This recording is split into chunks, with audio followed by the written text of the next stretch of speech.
Today, you are in for a treat, and so am I, because these are some really fun questions.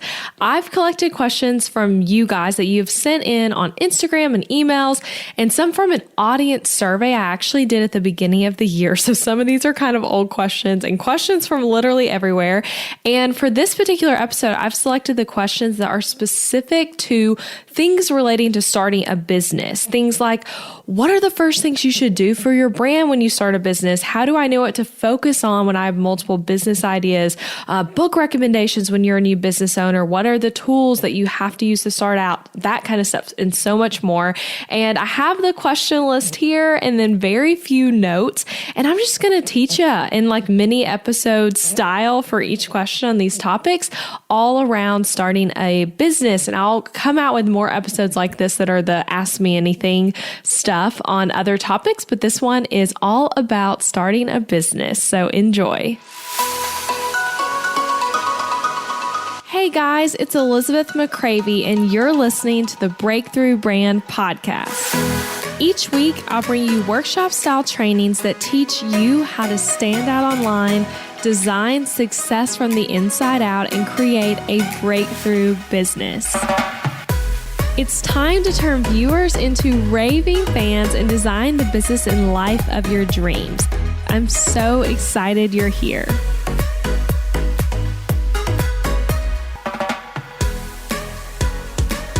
All right, you guys, I am so excited to dive into your questions. I'm going to go by first name or Instagram handle to give credit to those of you who sent these questions. Some of you might not even remember you sent it because, like I said, some of these are from my audience survey that I sent out, I believe in it was before I started the podcast, so maybe February of 2019. So some old questions here, but still really, really good questions all about the topic of starting a business.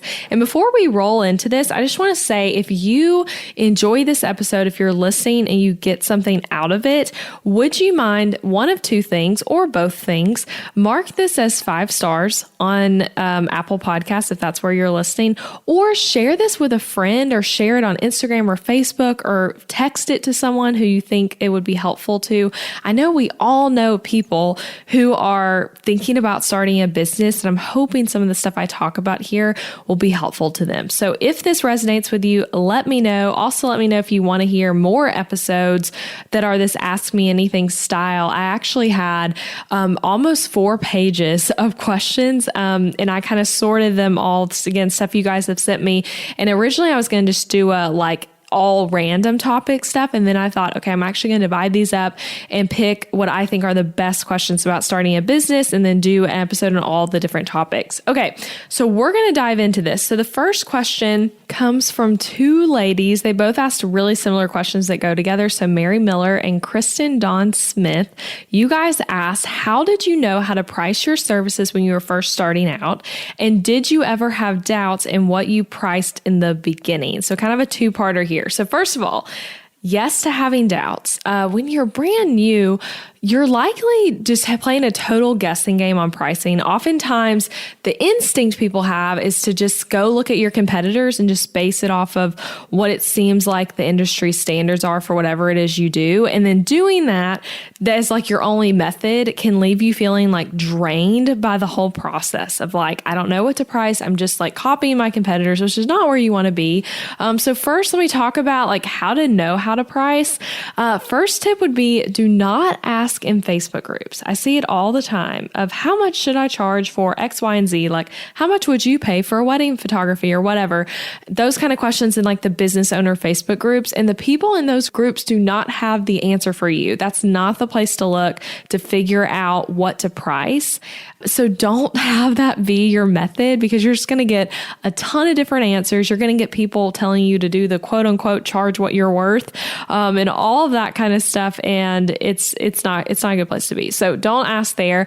And I would, so another tip, would recommend looking at competitors, but not to copy their packaging or their pricing. I've been copied so many times, word for word, on what my packages are from other designers. And it just hurts to see that, especially when they're copying both the package and the pricing, but they're brand new. So it's like you're pricing yourself what you think the industry standard is or whatever someone else is, but then you're probably going to have a harder time booking clients at that rate, but not because you're bad at what you do, just because it's the wrong price for what point you are in your business. So I will say, I do think it's good to look at competitors though, but just to get a gist for what people are charging, not to copy their packages, their websites, anything like that, but just look at how other people are doing pricing, because I do think that's informative, especially if you're like brand new to the industry.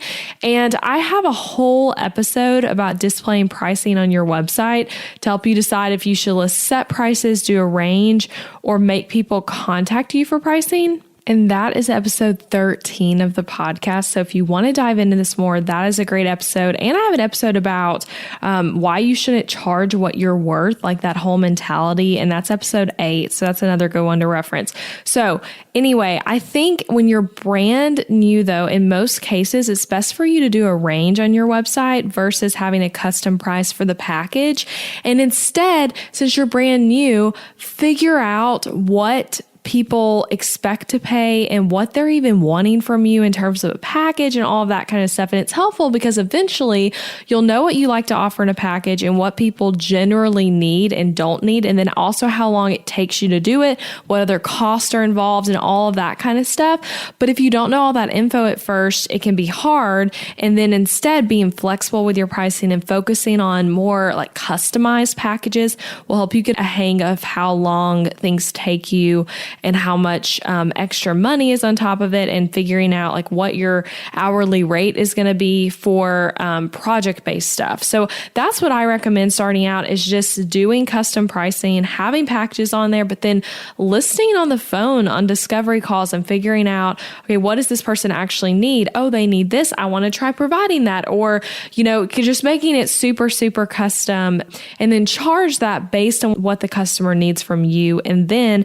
over time, you'll come to develop packages and pricing that are more standard, especially like the packages. Like my packages now have come from years of me doing custom branding and website design and realizing what people need and what they don't need. I offered so many random things when I first started that I was like, people don't care for that to be in here. It's wasting time or like not helpful. And so now I've narrowed it down to what I think the people who reach out to me are looking for. So you need to do that for whatever it is you're doing. And as far as doubts, something to remember here is that you have control to change your pricing anytime you want. You don't have to do an Instagram post about it or email anyone or anything like that. You can just simply go on your website and update your pricing. So just don't make it into such a huge deal. This should not be something that hangs you up from starting your business. And just think of it as like an experiment. Like you're experimenting with different price points. You're experimenting with different packages, and you can test it one way and see how your inquiries do, and then test it another way.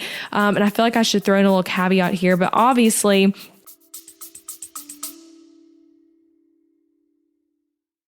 interrupting this episode with a suggestion for the small business owners listening. Ever wonder what you should do for healthcare when you and your spouse are both self-employed, so there's no work-provided health insurance to participate in? Well, when my husband Adam joined me in the entrepreneurial job space over 4 years ago, we joined Christian Healthcare Ministries instead of getting traditional health insurance. And it was the best decision for us, especially in these years of growing and raising a family while also running multiple businesses. CHM is a health cost-sharing ministry and is a faith-based alternative to health insurance. We did tons of research before choosing CHM, and if you know me and Adam, you know we are all about doing the math when making big or small financial decisions. And even though it's not insurance, CHM shares 100% of eligible medical bills, which is more than the typical 70 or 80% of medical bills paid for by insurance companies. All sharing is determined by the CHM guidelines, which you can check out before and after joining. And for the mamas and mamas to be listening, you truly cannot find a better healthcare option for maternity care. I had a vaginal delivery and a C-section and birth center care and hospital care between my 2 pregnancies and births, and it was all 100% shared for. And outside of birth, we've had our share of emergency room visits and procedures as a family, and those costs were all shared by members at Christian Healthcare Ministries, leaving us only paying our monthly contribution. information. CHM is less expensive month to month than insurance, and because there's no network, you can choose your care with whichever providers best fit your family. I seriously just cannot recommend Christian Healthcare Ministries enough. You've got to check them out. Go to elizabethmccravy.com/CHM for more information. Also putting that link in the show notes, elizabethmccravy.com/CHM. Now back to the episode.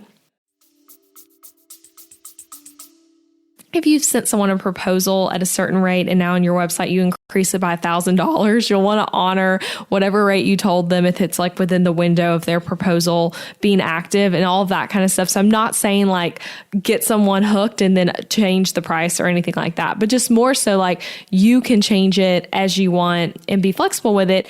And for me, like now I would say maybe once a quarter or at least once a year as you're longer in business, you'll like reconsider your pricing. So it's not like it's a set in stone thing forever. And then my biggest advice with the doubts is just like, this isn't life or death. And like I said, you'll likely be changing up your packages and pricing the longer you're in business. So you need to get comfortable with doing that. And yeah, it's okay to have doubts with it. Just go with the flow. And you got to learn, and you'll learn and grow as you go with it. So that is my answer to that question. Okay, next question. Do you feel like you learned a lot about what you do while obtaining your degree in college or since then? And that is from Cassie Hallmark. And I really like that question. I thought that was a fun one. So I would say, so kind of the question of like, is college more helpful or is like real world experience, at least in my case? And I would say it's like a mix for me. So I studied design in college. Many of you know I majored in something called digital media studies, which was like combo major of computer science, graphic design, and communications, like all mashed into one. And I would say in college, what I learned about graphic design was amazing. Like I had an incredible graphic design teacher, and she was really good at teaching us real world design skills and even like business skills, like the skill of like one thing we had to do in class was we would do something called critiques after a big project. And we would have to stand up in front of the class and present like the branding we did for some made up company. And everyone in the class had to say something critical about what you did. Like they had to look for something wrong with it. And then they also could say something positive, but it was like that the feeling of like having the feedback that's negative. It's like, that's such a real part of working as a designer is like your clients aren't always going to like what you come up with, and you have to like not be emotionally attached to it. So she had us doing all kinds of stuff like that really teaches you how to be in the professional world, and absolutely love my graphic design teacher. I'm actually in November, in a couple of weeks, I'm getting to go back to my college and speak to her students about running a graphic design business. We haven't really talked about exactly what I'm saying, but I'm really excited about that. So on that note, though, as far as website design goes, though, I learned most of that after college and just self-taught in general. I did take a lot of computer science, coding type classes in college, but they were all focused on coding, which I don't do much of now. I still think as a designer, it's helpful to know code and be able to read it, but I am very rarely just sitting there writing code. It's still something I really love. I hated it in college, though, to just be totally honest. I hated computer science classes for the most part, but I do like coding. I just didn't like the way we did it in college. So I would say, though, website design wasn't really a thing we were being taught, though, even within my major. It was more of like the kind of coding you just don't really use that often in website design stuff as much, more like app development, things like that. So that's how I feel about that. And then with the marketing side of things, I had a great internship while I was in college at Bee's Social Group. I've talked about this on the podcast before, but where I did design and marketing stuff. And I learned so much in that internship about like running a business, about marketing, about PR, all kinds of stuff. And it was really, really awesome. So for me, I would say it's a variety of places. And regardless of if you studied in college, what you do now, for so many things people are doing now, there's not even a college equivalent to it. Like if you're a life coach, like you didn't go to college for that. You probably went to college for something random, and then you went back to like an online school to become a coach. But regardless of what you do, you just always have to be looking for ways to learn outside of whatever formal education is. Things like podcasts, events, books, mentors, all that kind of stuff. And school can't teach you everything, even if it was a good education. So that's my thought on that. But I feel like I learned so much from books and podcasts, and then also just like the real world experience of doing stuff. So that's my answer there. Okay, this one's a little bit of a shorter question and answer. So what are the top books you would recommend for new business owners? So here are the top books. I have 4 I'm going to recommend for brand new business owners, and then 1 for further down the road a little bit. So first one is Story Brand by Donald Miller. You guys have heard me talk about this. It's literally all about your branding, your messaging, your marketing, getting to know like who you are as a company on the front facing side, really. And it's super good. It's really well written. It's easy to read. My version of it, I still reference regularly, and it has like 1,000 underlines in it. Like literally there's like, it's like almost every page has like something I underlined or wrote in it. I love that book so much. So I would highly recommend that for anyone. I also would still recommend The 4-Hour Workweek. I think for me, that book maybe feels a little less relevant now, but it's still a favorite of mine. I think it has so many like hidden tips in it of like productivity and time management and like structuring your business and mindset stuff and things like that. I read The 4-Hour Workweek while I was in college, like early college. And that was when I really started to have the seed planted for me of like, oh, I can do this business owner thing sooner than I thought. I don't have to wait till 10 years after I've worked a corporate job. So that was the book that did that for me. And it helped me like dream big about goals and also like get better at productivity and things like that. So that's by Tim Ferriss. And I just really still like feel like that book will always have a special place in my heart. And there's so many things you can learn from it. So another one, Do More Better by Tim Challies. I believe I'm saying that correctly. That book is amazing. So it's also a time management book. It's written by a pastor. So it's productivity from a Christian perspective. And it's very, very refreshing in the way he talks about managing your time. But it's also super tactical. Like it's not one of those books where like he just tells you all this high level stuff about why it matters to be productive. I hate books that do that. I'm like, just tell me what to do, you know? So he does that. He tells you what to do. It's also incredibly short. It was a really fast read for me. And the reason I even found it is because my husband, for his work, they were like required to read it. Their whole staff was. And then he was just raving about it. So I was like, okay, I'm going to pick that up and read it too. And again, it was such a quick read, but you'll get so much out of it in terms of like managing your calendar and working with more focus and things of that nature. So really love that book. Last one I would recommend for anyone is Purple Cow by Seth Godin. I really think anything Seth Godin does is worth reading. I feel like I also talk about him on the podcast a lot. He's so quotable when it comes to things like marketing and messaging for your business. But Purple Cow is just a really fun book. Also one I reference back to a lot. It's also a shorter read. It's not as dense, but it's like action-packed with so much great information and strategies and things of that nature. Okay, and then the book I would recommend for someone further down the road is Traction. And I'm reading it right now. So I'm suggesting it as someone who hasn't finished reading it, but I already know like I'm getting so much out of it. And I actually tried reading it early on in my business and couldn't get into it. And I literally remember having the thought of like, this isn't applicable to me yet. It's very focused on team building and scaling and things like that. And I was just not there yet. And so that's why I say like, I don't know if it's necessarily best for the new business owner, because at least it wasn't for me at that time, but I do think it's absolutely amazing. So those are the books I would recommend for new business owners. And I will link to all of those in the show notes on Amazon, all in one list. So just click on that link and then you'll be able to like access my list of business books that way. So, all right, the next question, what are the first things you should do for your brand when you start a business? And this is from Julie on Instagram. And I love this question. So I have 2 big things. The first one is going to feel like very obvious that I would say that, but my first one would be to get a website. And for your first website, I 100% recommend a website template as a great place to start. You don't need to hire a designer and get a custom site right away. I've talked about that multiple times on the podcast, but when you're brand new, your business is going to grow and evolve and change so much.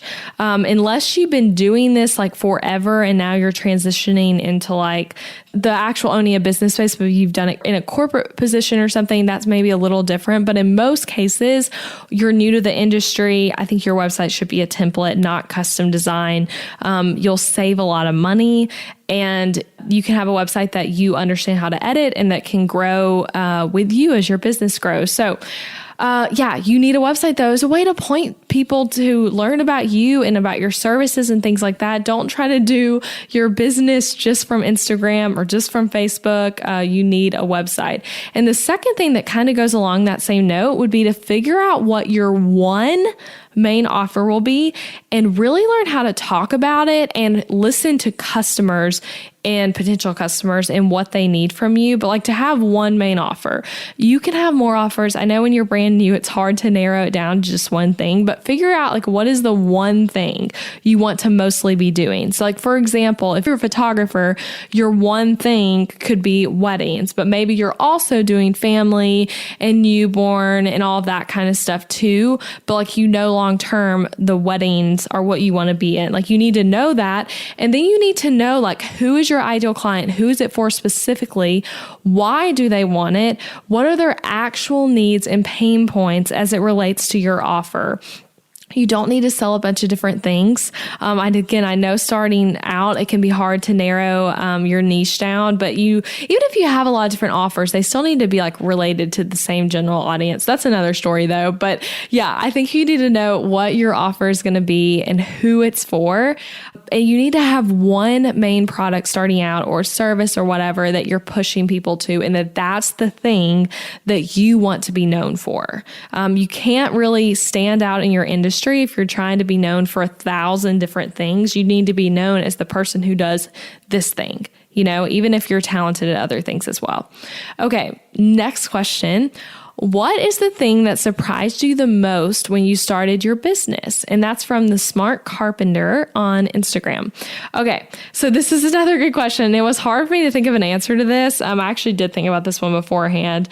A thing though that was surprising, we create our businesses often to have more freedom and be our own boss and all of that stuff, which is so awesome.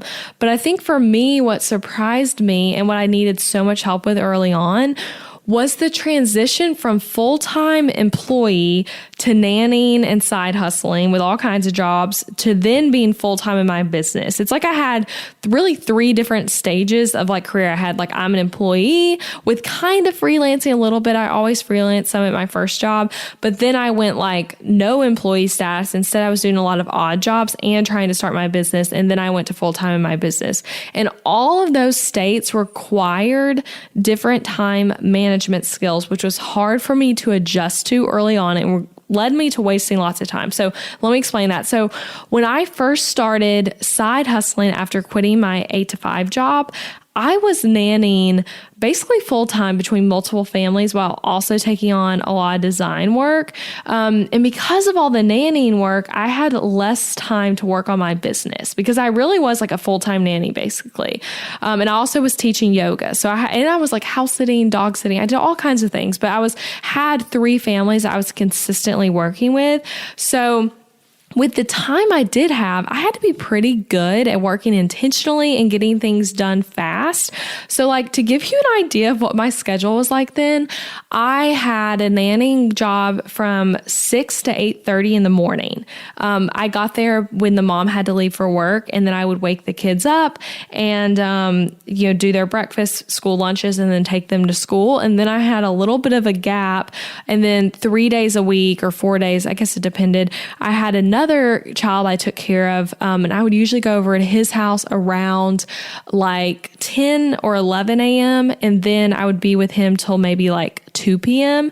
And then I had another family where I picked up the kids from school, and then I stayed with them until like 5:30 or 6 when the parents got home from work. So even when you hear me say that, and then I also would do nighttime nannying on weekends a lot of the time. So like when the parents are out on a date night. And so even hearing me like say that again to myself, it's like, yeah, I had like very few pockets of time to work on my business. It was like the kid is in nap time, or I drop them off at Taekwondo and I'm waiting in the school parking lot for pickup, and can work, or like it's 10:30 p.m. on a Saturday night and I'm staying up until the parents get home from their date night. It was like those were the times I was working on my business, and I never had like quote unquote enough time to just chill out and waste time on Instagram or waste time on small tasks that didn't really move things forward, because I had like, this is the time I have to work. And I still remember times where like one of the kids I stayed with during the day, he would have his nap time and I would like get out my laptop and it's like, okay, I have 45 minutes right now to like get this thing done. And it was like, I was so focused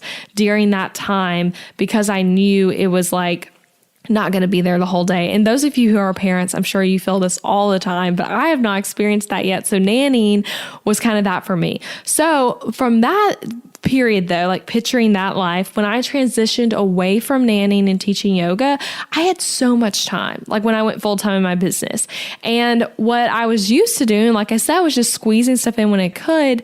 And then now I had like all day to do it. And it was so weird. And for a while early on, I got really bad at managing my time. I went from being someone who was really productive at working in little tiny increments to someone who would, I'm embarrassed to say this, but I would waste, first of all, time on pointless tasks that didn't matter. We all do that. That's like not even that embarrassing. But I would also work with the TV on constantly in the background, and I would have it on with shows that I had not seen yet, which for those of you who work sometimes with the TV on, you know the difference. Like when you have a show playing where it's like, you know everything that's going to happen already, it's less distracting. But like when it's something you hadn't seen yet, it's like you want to focus on that more. So my focus was just so bad.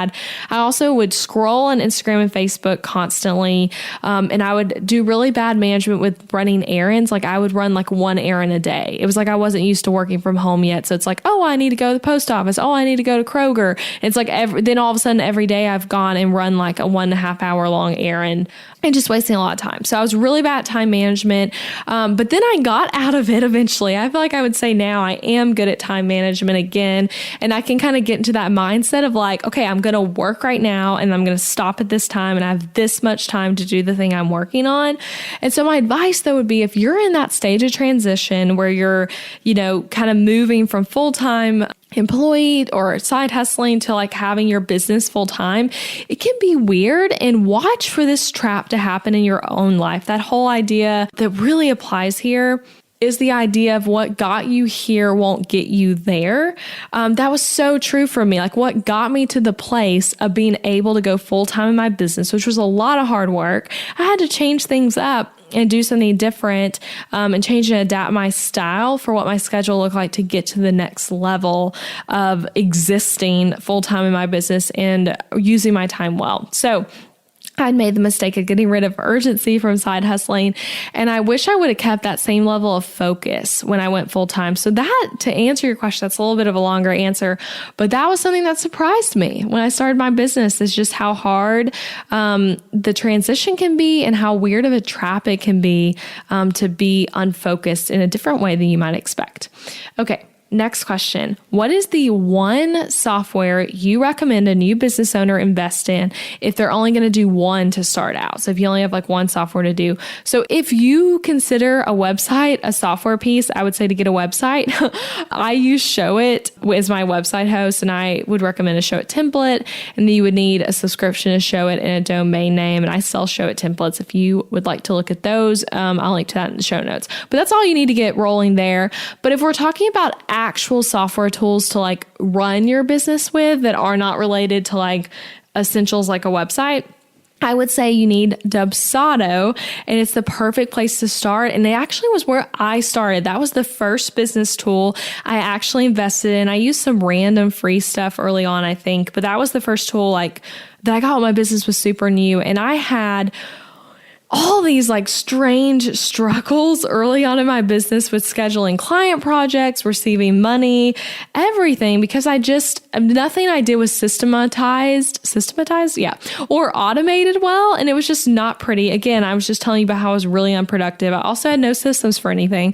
And I was at a networking event and I was talking to another gal about the issues I was having. I was telling her about how like I was invoicing weird and like this thing took me so long and all of this this kind of stuff. And then she told me about Dubsado and that it would solve all those problems. And I went home that day and I set it up and I've been using it ever since.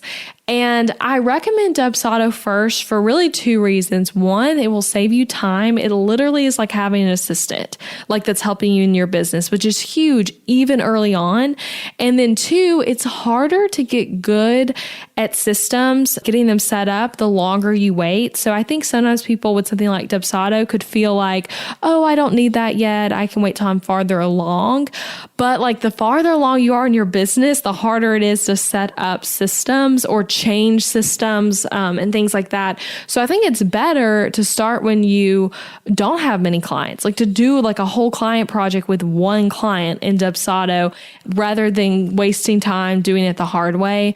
So yeah, that is 100% my recommendation. And if you do want to try Dubsado, you can use the code Elizabeth30 and you'll get 30% off your first month or year. So that is just a really great coupon there. And then also would show it, I have a coupon there too. Elizabeth10 will get you 10% off. I think it's also your first year or month. So those are the tools I recommend. Get Dubsado, try it. You will love it. Let me know what you think. Another question. This is from Andrea on Instagram. And she asked, how do you get over fear, negative self-talk, and self-doubt? So first of all, I want to say this is a thing that comes up a lot as a new business owner and also later. It's always something that can come up, and your feelings and negative self-talk are not reasons to give up. And often what you feel and think is not true. Well, your thoughts are not always reality. So here's like a little quick practice that's just super tactical that you can do when you're having a lot of fear and self-doubt and negative self-talk come up. And these are some things I've done. So first thing, write down, like you got to do this in a journal, not in your head. Write down the beliefs that are holding you back or making you upset right now. Like write it all down on paper. And again, like the power of paper here is huge. Do not type it in your phone. Don't just think in your head. Actually take the time to write it down if you want to work through this stuff. You want to write down the beliefs that are holding you back or whatever's making you upset right now. Like you could even bullet out, like these are the negative self-talk things you're thinking. And you guys, when I read this question, I looked up in my journal. I have a journal that's like, I talked about this recently on the podcast, but that's like my idea journal. And I've done this practice multiple times in it. And I found one from 2017, a time where I did this exact practice I'm talking about. And I want to read some of what I wrote. I was having a really bad experience with a bad client project. It was the worst client experience I've ever had in my entire business. I hope it will continue to have been the worst and that nothing worse than that will happen because it was really bad. And I was having all sorts of feelings about it. And it made me think about quitting, which is kind of crazy to think back on now, hindsight of it, because now I'm like that client that was very upsetting. I'm not the only one that's had a bad experience with them, which gives me perspective on it as well. But at the time I felt like I'm the one that's so messed up here and everything's horrible. And so I'm literally going to read you. Here's some of what I wrote as the negative stuff. I wrote, I am not good enough at my job. Maybe I should go back to doing something else. I'm not as far along as a designer as I should be. Whew. Like those are some heavy stuff to be feeling. So the next question though, that you want to ask after you write out all the things you're feeling, can I poke holes in any of this? Are these facts or are they limiting beliefs? So just asking like, is any of that true? Or what, another way I like to ask is what would God say back to what you just wrote? All three of those questions, depending on what you wrote, can be really helpful. So literally what I wrote in contradiction to like those things, I wrote, I have so many happy clients that prove I'm good at what I do, even though I know I can always be improving. That's one thing I always say with bad client experiences. You always want to ask like, what could you have improved on? So that's why I wrote that. So I was thinking of like, it's not always the client's fault if there's a bad client experience. Okay. Another thing I wrote, I love what I do, even when it's challenging.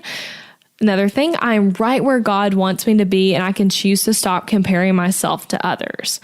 So those were like what I wrote in response to those three things. And then I want to give another example here. Let's say you're thought and feeling is that you're not old enough or experienced enough to have your business. Or maybe you're too old and unexperienced, whatever it is, your age and then feeling unexperienced. I have been there with that feeling. That was something that constantly nudged at me when I was brand new as my business. I was like, who do you think you are, girl, doing this? You are too young. You have no experience. So I had that feeling a lot. And what you want to do is poke holes at it. Well, are other people doing what you want to do at your age or younger? Are other people doing what you want to do who are, if older was your thing that you feel too old for, are other people your age doing this? If the answer is yes, it's not a fact. Okay. Like if your thought was like, I'm too young for this. If other people aren't too young for it, it's not a fact. Or let's say you're feeling, I'll never be able to match my corporate salary through my business. Well, do other people doing what you want to do match your corporate salary while doing it? Then yes, it's possible. So that's kind of what you want to think. Look to what's possible from what other people are doing. And then also look to what the Lord says about you and your self-worth and all of that. And then also just like, is any of it just a limiting belief that you can like, when you see it down on paper, realize like, yes, I know that's not true. Like when I read what I wrote about myself then saying I'm not good enough at my job, maybe I should go back to doing something else. When I read that, I was like thinking back on it. Even now, I'm like, I know I didn't want to do something else. Like I knew this is what I felt called to do and what I wanted to do. So anyway, that's just a great exercise, I think, to kind of help you work through the negative self-talk and self-doubt. That really helps me. And again, I have multiple instances in my journal where I've done that exact practice to work through a certain thing I'm feeling. Okay, moving on to a less serious question. What one thing helped you the most early on in your business? So I really like this. And my answer is podcast, 100%. And you're literally doing a great thing right now listening to this podcast. So for me, I try to early on, and I still do, focus on always learning. There's just so much you can learn no matter what point you are at in your business, and especially from podcasts. And I love with podcasts specifically that I can learn on the go. For me, that makes it so much easier than like sitting down and having to just like watch some video or something like that, or read a book even. It's nice to be able to learn on the go on topics that are interesting to you and that relate to things you need to know. And so for me early on, I was always listening to podcasts while I did other stuff. Like I say early on, but this is literally still what I do. I listen to podcasts when I work out. I listen when I'm like doing laundry or washing dishes or cooking dinner, things of that nature. And sometimes I do listen to podcasts just for fun. Like one of my absolute favorite podcasts is Crime Junkie. I'm actually a Patreon member for them because I just love them so much. So I love Crime Junkie, but I also love business podcasts. So I try to focus on business podcasts and the fun ones too. But the thing I'll say is when you're new in your business and you're like obsessed with podcasts, just make sure you're actually implementing the stuff you're learning too. I think it can be easy to get stuck in student mode where you're like, oh, there's so much to learn. And in 1 minute, you're listening to an episode about email marketing. And then you're listening to an episode like this about starting a business. And then you're listening to one about improving your website. And then you look back and you're like, wait, did I actually do any of that stuff? So I would say when you listen to an episode that like, you're like, okay, this is really valuable stuff that you need to take action on, listen to it again and take notes if the first time it didn't make sense to. And then make a list of like things you're actually going to do to implement this stuff. Don't just be a learner because that doesn't really help you. So you got to implement too. But yes, podcasts are the thing that helped me the most early on. Okay, another question. This is from Amy Hornbuckle on Instagram, and she asked, how do I know what to focus on if I have multiple business ideas? So to me, I take this question to mean like you're brand new and you have a lot of ideas and you're not sure which one to go with. That's kind of how I'm going to answer this. And I think that's a really great question. And my big thought here is you need to take on big projects in your business one at a time and get things completely set up before moving on to the next thing. And some people might be like, that's not fun to you, but here I have an analogy for you that I think will help explain why this is so important. So picture yourself like you are standing on one side of a body of water, and then on the other side is everything you want for your business, like your financial goals, your freedom goals, all of it. And you have to build a bridge to get over the water to the side of things that you want. You've got to build a bridge. And what many people do and make the mistake of is they're, standing on this side of the water, their goals are on the other side. And they have like 5 bridges they're trying to build to get across the water. And they're all halfway built bridges. Like maybe there's one that's like almost there, but not quite. And there's one that they're just starting, one they're halfway through or whatever. And it's so much harder to get them all across. And it's also confusing to your audience when there's like 1,000 bridges, so to speak, that you're offering versus having just a couple things that you're known for. So you need to go with one thing at a time, build the one thing, build your bridge all the way across to the goals and stuff that you're working towards. So when you think though about which is the thing to tackle right now, here are some questions I'd recommend. What idea do you feel most ready for now? What thing excites you the most? And then also what thing makes sense for your audience right now and your level of experience in the field? So for example, speaking about bridges, I have a bridge right now with website templates, and I have a bridge with custom design work. And I built the custom design work bridge first. I got good at custom design. I built the bridge. I built up that part of my business to be very profitable. And if I had done that and then, or done the templates first, it wouldn't have made sense because I wasn't ready to build that bridge yet. I didn't have the experience I needed yet from custom design. Another thing, a little fun side note here. I wasn't planning on sharing this, but I feel like it's relevant here. I'm actually working on a course for next year for graphic designers. I'm really excited about. So graphic designers listening, stay tuned for that. But it's going to be about how to manage projects, client projects from start to finish, all the systems and inner workings to just make your projects run smoothly and earn more money as a designer.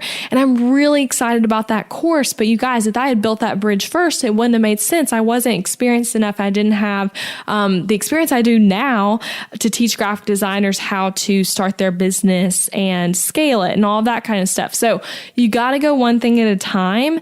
And for me, something I did, and I still do this all the time, is mapping out on paper what your big vision is. So for me, this might sound crazy, but early on, I knew I could eventually want to have a course for graphic designers. I also knew that I eventually wanted to sell website templates. I knew those both early on when I got into website design. So not right when I started my business, but whenever I found that website design was really what I preferred to do, I knew those things were stuff I wanted to do eventually, but not yet. And I kind of mapped out what are the things that need to happen before I can do those 2 goals.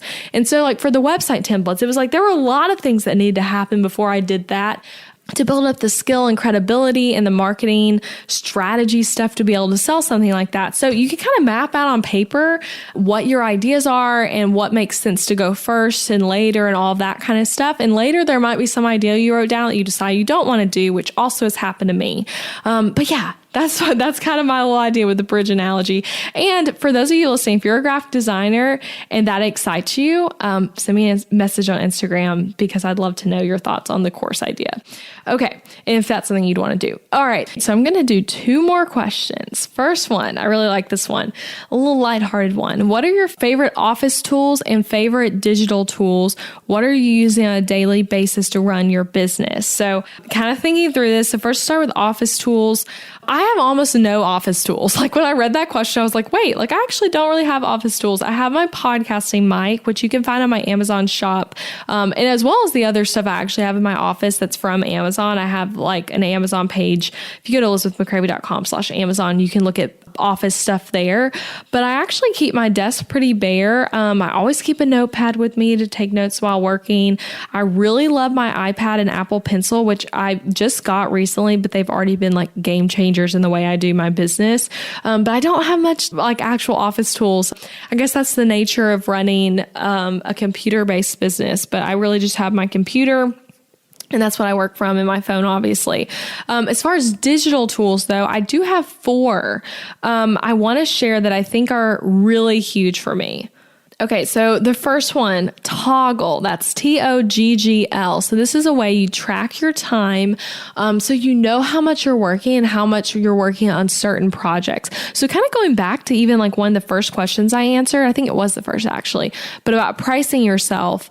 If you don't know how much money you're making per hour, that is a problem. And it's going to vary project to project because, one client project might take you 5 hours longer than another, even though they were priced the same. That's at least true in my business, but it's really good to know how long you're working on things, how much time you're actually working in a week. I found that so many people think they're working like 60 hours, but if they were to actually do the math, it's so much less than that in a week. I hear it all the time where I'm like, really? Like, were you actually working 60 hours this week? Probably not actually on the clock doing productive work. So I like Toggl. It's a completely free website. And I use it to track my time. I literally clock in and out of every single thing I do in my business. So I clock in for like, okay, I'm going to respond to emails. I clock in for this specific client project. I clock in for recording a podcast. And that way I know at the end of the week, literally on a pie chart, where all my time went. And I can see on a pie chart for the entire year where all my time went. But I love Toggl. Another tool I really love, I already mentioned, is Dubsado. It really is what I use to run the graphic design, like one-to-one client side of my business. Another thing, iCalendar. You guys, I schedule out, I shared this on Instagram recently, and so many of you were so curious about it, but I schedule out my entire day on iCalendar. And I have different color codings that are different things like I have a color coding for design work, content creation, working out, traveling, meetings, all that. I map out what I'm going to do in a day. It helps me stay on task. I'm going to do an episode in the future about how I schedule my time, but I really love iCalendar. And I love how you can sync it with other people. So I actually can see Adam's work stuff too and know like what he has going on and what his meetings are and things like that, which is really insightful. Another one, Grammarly. Okay. I haven't talked about this in the podcast before, but I absolutely love it. It is a free web app. You can also do a paid version, but I have the free version. And it basically just comes on to your emails, your Google Docs, everything you write, any form you're filling out, anything. And it helps like make sure you're spelling stuff right and using good grammar. So it'll like, do the whole underline thing and tell you how to fix stuff, but it's better quality than the stuff that like naturally comes on like your email for proofreading. So it really helps me like not have typos everywhere. So those are some of my favorite digital tools and stuff I'm using on a daily basis. All right, let's do the last question. I cut some because I don't want to talk forever to you guys, and we'll have to do a part 2 of this. But the last question: do you prefer to work from home or from coffee shops and co-working spaces? It's tough making the transition from an office job to having so much flexibility. So yes, that is tough. And I've said this a couple times now, but you have to have a different level of focus when you're running your own business than when you work for someone else. So yeah, it requires a lot of different focus. And I always laugh out loud when people say to me, oh, you're so lucky you work from home. You don't have to like do anything. That's kind of the mindset. And it's like, no, I actually work really hard and really strategically from home. And it's a lot harder to focus at home sometimes. But my answer to that, of the whole idea of coffee shop, co-working space versus at home, I personally really like working from home. I have a home office that is a good sized room. I'm recording in it right now. And I think that's helpful that I have like a designated space. I've always had a home office, which is awesome. In our apartment, my office was a guest room / office. And now that we have a house, my office is our 3rd bedroom. So I really love that. And I think that would be harder if you didn't have a designated office space, but if instead you were kind of working from random rooms, that would make it harder. But I really do enjoy it because of my office space. And a weird thing about me, I get distracted in coffee shops, or I get bored and wanting to walk around and take a break. I struggle to like sit still for a bunch of hours straight. I like at the computer, I like to get up and move. So that's one thing I don't love about working at coffee shops, but I can do it for like 3 hours to work on something very specific. We live close to like a couple of coffee shops I really love. And sometimes like I'll kind of treat myself to like, okay, I'm going to go have a fun latte and like work on doing something very specific for like 3 hours and then I come back home. And so the introverted side of me, like I said, I really like to work alone. And I've literally never had a desire to do co-working spaces. And I have so many friends who just absolutely love the co-working space thing, but that's never been something that really interests me. And that was also true of being in college. Interestingly, I had, again, friends who are like always studying in the library, hanging out / studying. I like couldn't do it. If I was going to go to the library, it was like, I'm here to hang out. And if I was going to study, I was studying in my dorm room or our apartment for most of college. So it's like, I don't like working around other people that much. But again, I have a lot of business friends who hate working at home and they like feel like they have to get out of their house to be productive. My husband has a really flexible job and he also prefers not to work in our house because he doesn't feel like he's in the like work mode. But again, he doesn't have a home office like me. So that would probably help. But to kind of figure out what's right for you on this question, I would say you just kind of test things out and figure out what works best for you.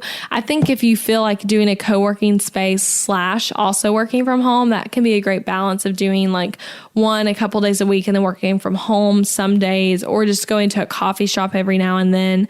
I have the blessing of having the house to myself when I work from home. And I know that would be so different if I had kids running around. That would make it hard to focus and could make like going out of the house make more sense. But that is just personally what I like. I really love working from home. Okay, you guys. So that is all the questions. That was a lot. This was longer than I expected it to be. And I apologize if I was too long-winded on anything, but I would love to know if you enjoyed this episode. Send me an email, write a review, send me a DM on Instagram. Let me know what you liked about it and what question you liked. And if you have a question for a future episode, please send it to me. I always like when people send good questions to me on Instagram or an email, I save it and screenshot it and I save it for this kind of thing. Again, like I said, I have a like 4-page document with question ideas, but I would love to do a couple of these on more specific topics as well. So whatever your question is, and you can get really specific if you want to. Some of these were more generalized, but I would love it if you got specific. So send me your questions and you might be featured in an upcoming episode. Okay, so I hope you guys enjoyed this and I'll be back next week with another episode. Bye for now.